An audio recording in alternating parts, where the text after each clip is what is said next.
Hello friends, welcome back to mom's మీ food kitchen channel. ఇవాంటి special recipe కర్రీస్లో use చేసుకునే మసాలా పౌడర్ రెసిపీ. ఈ రెసిపీ ది బెస్ట్ అనే చెప్పొచ్చు. ఈ రెసిపీని స్పైసెస్ తక్కువగా యూజ్ చేసి అన్ని పప్పులు యూజ్ చేసి మనం ఎంతో టేస్టీగా కమ్మగా ఉండేటట్టు పౌడర్ని ప్రిపేర్ చేసుకోవచ్చు. మరి పౌడర్ ప్రాసెస్ ఏంటో చూసిద్దామా. ఈ పౌడర్ని ప్రిపేర్ చేసుకోవడం కోసం ఇక్కడ నేను పచ్చిశనగపప్పు, పల్లీలు, ఎండుమిరపకాయలు, జీలకర్ర, ఆవాలు, మినప్పప్పు, కరివేపాకు, వెల్లుల్లిపాయలు, ధనియాలు వీటిని యూజ్ చేసి ఇక్కడ ఈ పౌడర్ని ప్రిపేర్ చేస్తున్నాను. దాన్ని ప్రిపేర్ చేయడం కోసం ముందుగా స్టవ్ ఆన్ చేసుకొని స్టవ్ మీద ప్యాన్ హీట్ చేసుకోవాలి. ప్యాన్ హీట్ అయిన తర్వాత ఇందులోకి ధనియాలని తీసుకోవాలి. 1 కప్ వరకు ధనియాలు తీసుకోవాలి. ఇక్కడ నేను ఒక 200 గ్రామ్స్ వరకు ధనియాలు తీసుకున్నాను. వీటిని ఒక 50% వరకు డ్రై రోస్ట్ చేసుకుంటే సరిపోతుంది. మనకి మంచి అరోమా వస్తుందన్నమాట కాస్త డ్రై రోస్ట్ అవ్వగానే. సో 50% ధనియాల్ని డ్రై రోస్ట్ చేసుకోవాలి. ఇవి 50% డ్రై రోస్ట్ అయిన తర్వాత ఇందులోకి మనము వేరుశనగ గుండ్లని తీసుకోవాలి. ఇక్కడ ధనియాలు ఎక్కువగా తీసుకోవాలండి, మిగతా ఇంగ్రీడియంట్స్ అన్నీ కాస్త తక్కువగా తీసుకోవాలి. సో ఇక్కడ మనకి ధనియాలు అనేవి వేగాయి. ఇప్పుడు ఇందులోకి మనం 1/2 కప్ వరకు పల్లీలను తీసుకున్నాము. ఈ పల్లీలు కూడా బాగా డ్రై రోస్ట్ చేసుకోవాలి. పల్లీలు డ్రై రోస్ట్ అయిన తర్వాత ఇందులోకి మనం మిగతావన్నీ యాడ్ చేసుకోవాలి. ఆవాలు 2 స్పూన్స్, జీలకర్ర 2 స్పూన్స్, మినపప్పు 2 స్పూన్స్, పచ్చిశనగపప్పు ఒక 3 స్పూన్స్ వేసుకోవాలి. ఇప్పుడు వీటన్నిటిని కూడా బాగా డ్రై రోస్ట్ చేసుకోవాలి. స్టవ్ని మీడియం ఫ్లేమ్లో ఉంచి మాత్రమే డ్రై రోస్ట్ చేసుకోవాలి. వీటిని మాడిపోనివ్వకూడదు.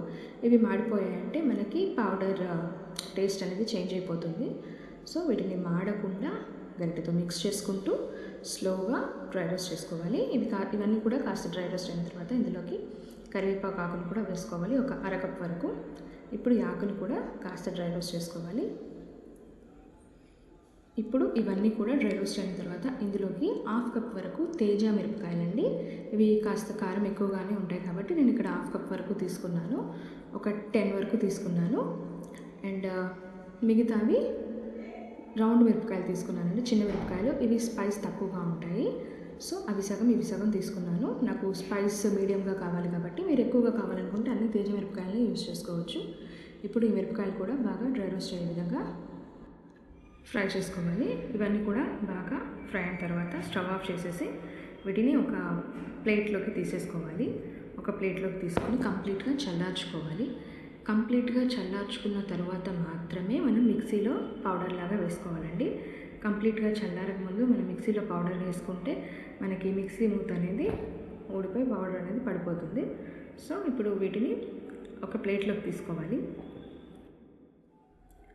ప్లేట్లోకి తీసుకున్న తర్వాత ఈ ప్లేట్ని మనము ఫ్యాన్ కింద పెట్టేసి కంప్లీట్గా చల్లార్చుకోవాలి. కంప్లీట్గా చల్లారిన తర్వాత ఒక పెద్ద మిక్సర్ జార్ తీసుకోవాలి. పెద్ద మిక్సర్ జార్ తీసుకొని అందులోకి ఇవన్నీ వేసేసుకోవాలి. డ్రై రోస్ట్ చేసి పెట్టుకున్న ఇంగ్రీడియంట్స్ అన్నీ వేసేసుకోవాలి.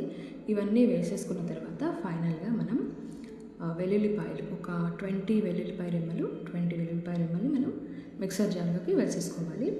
వెల్లుల్లిపాయలు వేయడం వల్ల మనకి టేస్ట్ అనేది చాలా బాగుంటుంది మసాలా పౌడర్ది. సో అవి కూడా వేసేసుకొని మూతపెట్టి ఫైన్గా పౌడర్ లాగా మిక్సీ వేసుకోవాలి.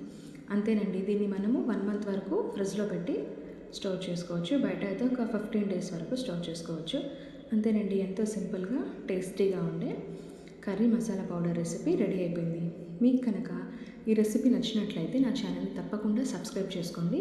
ఇలాంటి మరిన్ని వీడియోస్ కోసం నా ఛానల్ని ఫాలో అవుతూ ఉండండి.